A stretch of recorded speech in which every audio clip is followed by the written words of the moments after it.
Tiger Time this morning, and we have Scott Jensen, Executive Director of Secondary Operations. Welcome. Good morning, Chris. Yeah, ready to get into it here as we have an extra day off, 2 days actually at Fremont, right? Yeah, the students are, I think, sleeping in a little bit today, except for the few that we captured up here, and we were able to get a couple of our teachers away from the professional development to come in and share some news on a big event that's coming up too. Yeah, good deal. We got Sean McMahon, Fremont High School science instructor and head boys cross country coach, and Beth McMahon, the also science instructor, department chair, and head girls cross country coach, and our student athletes this morning. So let's get into it. Did you guys already been running this morning? Yeah, I was going to say I saw a couple nods there. Yeah. So let's get the coaches in here first, and we'll talk to Sean and Beth this morning. Welcome. Nice to have you here again. Thanks for having us, Chris. Yeah. So the regular routine, is it morning runs usually? At this point, how the school started, maybe for the higher mileage kids, some morning runs, but most everybody's just after school. Okay. And numbers this year, let's run through that first. We have 31 boys, which is up from, I always do the post-COVID, that's our biggest numbers. We were always in the 30s to 40s before, and it's great to kind of be back now. So we're at 31 for boys. We're at 19 for girls, and that's a little bit up from last year, and we just hope to get a few more 8th graders, interested. We're kind of working with them to kind of spruce up the numbers a little bit on our younger girls. So on the boys' side, more underclassmen than quite a few underclassmen? Because there's 12 freshmen this year. So okay. And otherwise, the other three classes are all pretty even. But yeah, definitely was a big interest on the 9th grade this year. And on the girls' side, kind of the same, a high number of underclassmen? No, actually, we kind of have an even keel all the way through. It's pretty even across the board. We brought in 5 incoming freshmen, so it's about 5. It's about 5 per class. Okay, that's good though. Yeah. But you always want more, don't you? We're always greedy. Yeah, we're a little bit greedy.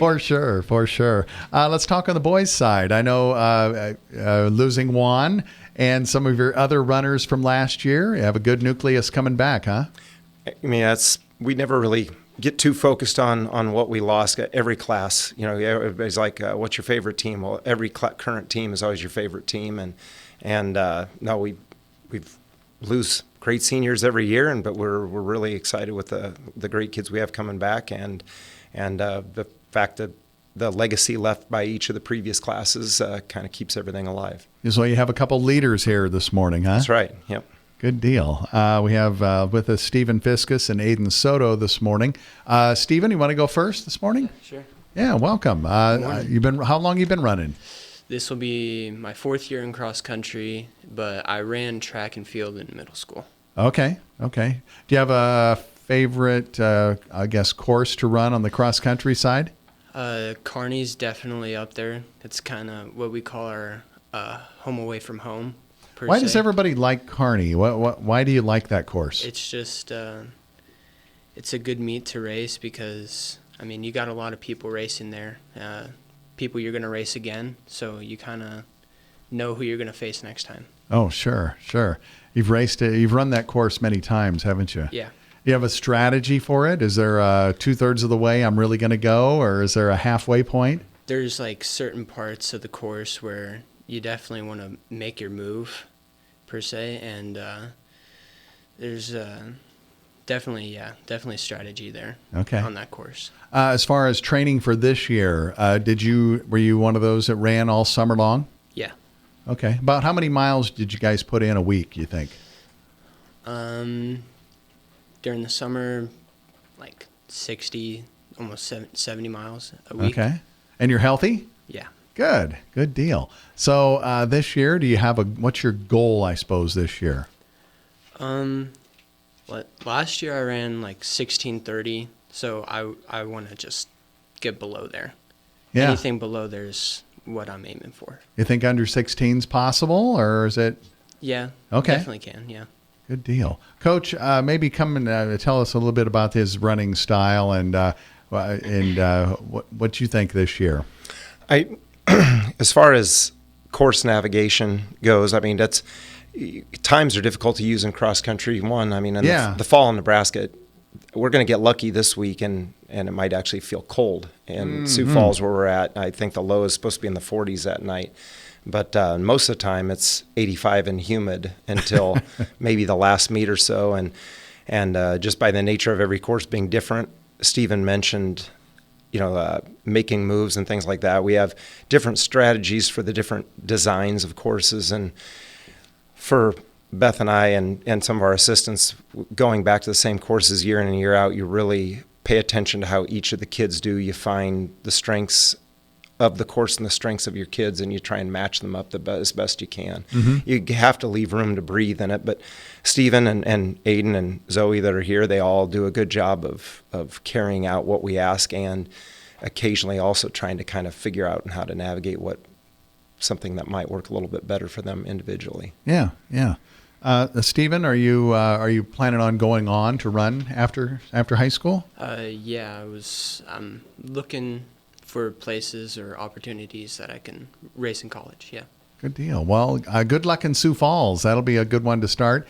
Then we'll talk a little bit more about a meet that's going to be happening here in Fremont real soon too, right? Yep. Thank you. All right. Thank you. Aiden Soto with us this morning. And how long have you been running and doing cross country? I've been doing it for 3 years now, but I did, just like him, just like Steven, I did track in middle school as well. So you ran over the summer also, right? Yes, I did. Okay. On the cross country side, do you have a favorite place to be in the race? Do you like being in the front or in the back? In the middle? I mean, the middle's sometimes pretty fun to chase down people and, make your way up. And, obviously the front is also fun being up there and, kind of leading that pack up there. Is there when you're running, is there something going through your head? Like, do you pick out a song, or do you just kind of watch what's happening, or? Sometimes a song does go through my head, especially in like points when we're making moves. Sometimes a song might pop up, or I'm just thinking, "Oh, I need to get around this guy and then the next guy and stuff." So yeah. With the difficulty, right? Yeah. Do you have a song that you use quite a bit, or that you listen to quite a bit? That you can tell us about? Yeah. One that's really like team oriented. We heard this song on a bus ride to Wisconsin, and we've just like really liked it in workouts and stuff. It was "I Was Made for Loving You" by Kiss. Oh, sure. And yeah. so that's a big song on our team, especially. So that makes it a lot of fun, though, too, doesn't it? Talk about the team this year. I mean, you have some youngsters in there, too, don't you? Oh, yeah. We got some newer guys coming in on the team, and they're looking pretty good. They seem pretty committed and excited to see what they can do this season. Well, it'll be a fun year. Are you planning on after school running in college? Oh, yeah, that's the hope right now, just to hopefully, explore some options in college and see where I can go. All right. Well, good deal. Well, thanks for coming in this morning and getting up out of bed this morning. Thank you. Yeah, thank you. You bet. Also with us, Zoe Kinney for the girls' side of things. Welcome. Nice to have you here. Thanks for having me. How long have you been running? I've been running cross country. This is my second year, but I did track in middle school, and I'll be doing it all 4 years of high school. Well, you must like it. Coach, you want to tell us a little bit more about Zoe and her running? Well, Zoe's a senior. We kind of stole her away from track. She wasn't sure the first couple of years, but we got her kind of interested, and she's been really committed since then. So good deal. What do you like about it? I really like that cross country is not just running circles around, Yeah. It's also kind of fun to see like mileage going up, and also have like a team that's built on more than just, varsity versus JV. We all go to a lot of the same meets just because they have those different race levels there. So it's really nice to be able to connect with some of the younger kids on the team. Yeah, as far as the rest of the team, you have some youngsters coming up that are going to help out? Yeah, I think so. Good deal. Good. Well, are you planning on maybe after high school? I haven't decided yet, but I'm keeping my mind open for like opportunities. Okay. Good deal. Coaches, if you want to come back in, we'll talk a little bit more about a meet that's coming up that it's probably been in the works for a while, hasn't it? We've kicked around the idea for the past couple of years. When we first went to the Sioux Falls meet that's this coming Friday, I have to admit I was against it. It was back when our son was in high school in like 2019, and Midland had been going to it, and I know the coaching staff there was kind of bragging about it, and some of our former athletes were, and I was a little resistant to change. And once we saw the atmosphere, and it wasn't traditional cross country, but it was really exciting, and I was able to admit I was wrong. It's a twilight meet. Twilight. So the maybe races explain start to our right listeners. before. Yeah. Like our races will start in the middle school, like 5:50 and 6:20. I think are the first two races. So it definitely won't be twilight at that point. And then we'll have a reserve race for guys, a reserve race for girls. We're going to go boys, then girls, and then JV and varsity. So by the time the two varsity races run, it'll be well after dark. I mean, it'll be 8:30, I think, for the guys, varsity, and 9:15 for the girls. It'll all be out in the field south of Splash Station and just to the east of JCAC. And Beth's done a good job working that ground over on the weekends, and I think it's going to be in good shape. And we're working on lighting. We've kind of got that all figured out now. So good deal. So the Sioux Falls meet you're going to go to, about how many teams will be at that? There's upper 30s to 40, depending on the boys versus girls. Sometimes there's a little bit more boys teams than there are girls teams. But it's a highly competitive meet, and we just kind of go there to have a good opening meet and have a lot of kids involved in it is wonderful. They kind of leave it open to the number of kids you run in your varsity. Oh, that's good. Yeah, so we can run quite a few in that varsity spot there. Each of those races will have over 400 in them. Yeah. Oh, wow. Yeah. So the meet here in Fremont on the 12th will have about how many, do you think? We have 21 total teams, and they're all Nebraska. We didn't necessarily try to just stay within Nebraska, but for the first year we have, I think it's 11 A teams, and then 3 B teams, and 5 or 6 C teams, and 1 D team. So kind of a celebration of cross country in all classes, getting to race each other, and that's just the first time in Nebraska history. I can't think of another time where we've ever had all 4 classes race together. That's cool. Yeah, that's something very unique. So should be a lot of fun. I'm sure you're going to need some volunteers, or do you have them all? Oh, no, we don't have them all. We were working on that. We've had a lot of great community volunteers with lighting and things like that'll be really exciting to come out and see. We've got Bess working with getting food vendors to come out in this parking lot. But yeah, I was contacting alumni this weekend, and I think we were up already at 15 volunteers really quickly. They wanted to come out, and we're not done there. We'll make sure we have plenty more. Yeah, if somebody does want to help out, how would they just send you an email? They can send me an email, or they can contact the athletic office at the high school, and that would be the easiest way for sure. Yeah. I was just thinking, is there going to be a video, or is there going to be anything like that? That's another thing we're working on. Okay. So hopefully we'll have a post-run. We'll have a kind of more of a short commercial of it that we can get posted on our X and Instagram accounts. Nice. Maybe just before we end here, talk a little bit about how the season goes, and after Sioux Falls and what's coming up, how that all sets up. So you can catch me if I make a mistake here. We start this Friday at Sioux Falls. Then Friday the 12th will be in Fremont at our first twilight. Then the following week, it's possible we'll have some of our JV go to Pioneers Park in Lincoln, while the rest of the team will go on Saturday to a big Heartland Classic regional meet in Pella, Iowa that's got 4 or 5 states teams at it. Then after that, we come back for a JV meet at Mount Michael on a Thursday, and Tuesday, I said it right the first time. But then the big UNK invites the Monday after that. And It's strange to have it on a Monday, but that's kind of been their date for years. And that kind of is more or less the end of our midseason right there. Yeah, do you have any other? And we go to the Columbus invite to kind of touch things up before the championship season. After that, it's conference district state. So the twilight meet, will that be probably the only chance for people to catch a meet here, or is there one at Valley View? It's the only definite varsity chance. We always have the end of the season JV meet that sometimes at Clemens, and it might also be at the middle school this year. We'll see kind of how this first meet goes. But we've put in for district. We don't know if we've gotten that yet or not. We'll find out in the next week or so. Awesome. All right. Well, thank you for coming in. We appreciate it. And again, looking forward to that Twilight meet coming up on the 12th.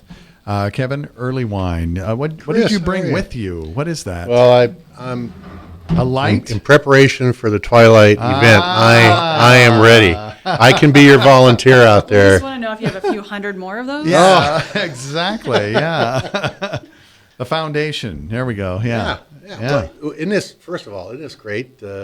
Kids show up on a day off at 8 o'clock in the morning to come in and talk about cross country, their passion, and again, it's about student athlete leadership. We have great coaches, and they recruit great athletes by having good programs. That's how they recruit. And this is another example. Now, I am a little disappointed though, because I did offer these kids extra donuts today. All they had to do was say Fremont Public School Foundation. And I do this every single show. And I have yet to get any of the kids to figure out, all they got to do is say that, and they get extra donuts.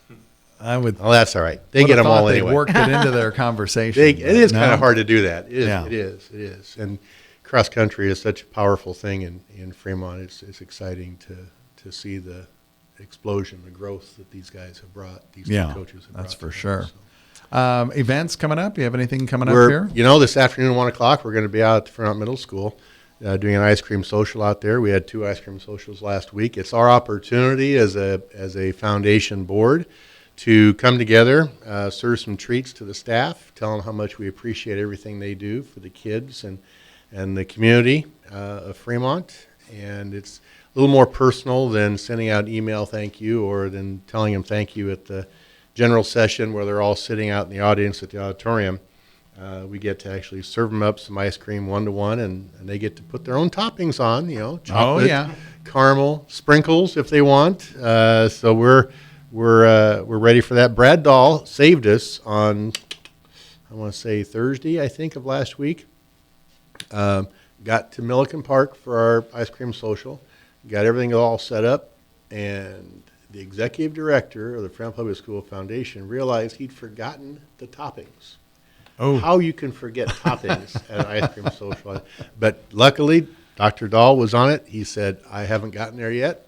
I'll stop and get some. So he saved the day. All right. This time we'll be ready, I guarantee you. The middle school, don't have to worry about it. We'll have stuff ready for you. So we'll finish out getting all of our ice cream socials done. We'll be at the high school in a couple of weeks, I think. We're going to do it a half-day workday, half-day in-service day maybe you guys have coming up. Okay. We're going to do something right after lunch for that. Works kind of good. The rest of them typically are at the end of the day after the teachers have had a full day of classes, and then they get a little bit of a break, so we'll get those done. And then it's review time for the grants. We have creative teaching grants coming out that have to be in by the 30th, and CF Industry is a wonderful partner for us over the years. It also has many grants available. Those are due on the 25th of this month to me, and then we forward them on for the teachers to CF Industries. Creative teaching grants, those are all the applications are reviewed by our committee. Members of our board sit on that committee along with some administrators from the central office, and they determine to what extent, what amount we can grant all of those requests, or as many as we can. And then it's time to wrap up the year, start our annual campaign again for people end of the year and beginning of 2026. Unbelievable. We're already talking about the beginning of 2026. I know, moving right through it. Yeah. But it's great. Things are going good for the foundation, and the future is so bright. You wore the shades. You gotta wear shades. Yeah, he has the shades. Can't wear those in a couple of weeks at the Twilight run. Well, if you bring that light, you might. Oh, yeah, it's kind of bright, That's isn't it? good. Great. That's a good, perfect light for that. Thanks so much, Chris. Thanks, for your Kevin. time. Scott Jensen, great crowd Friday night. They're estimating over 3,000 people came out for the football game. Yeah, what a great experience. Dillon Stadium, great place, going to be for football and track and soccer at times, and just a fantastic facility now that our kids get to experience. And we're home again this Friday night. Yeah. Undefeated Tigers play against Omaha Westview. So I know Tuesday softball's at home and Thursday tennis is at home. So a lot of events going on this week, a chance to come out and see some of our talented kids. So Yeah, good before the wins. twilight next week. So getting excited for all these events. Yeah, good wins for volleyball over the weekend too. Yes, So, yeah. yes. All right, thank you. That's going to wrap up Tiger Time for this morning, 8:50.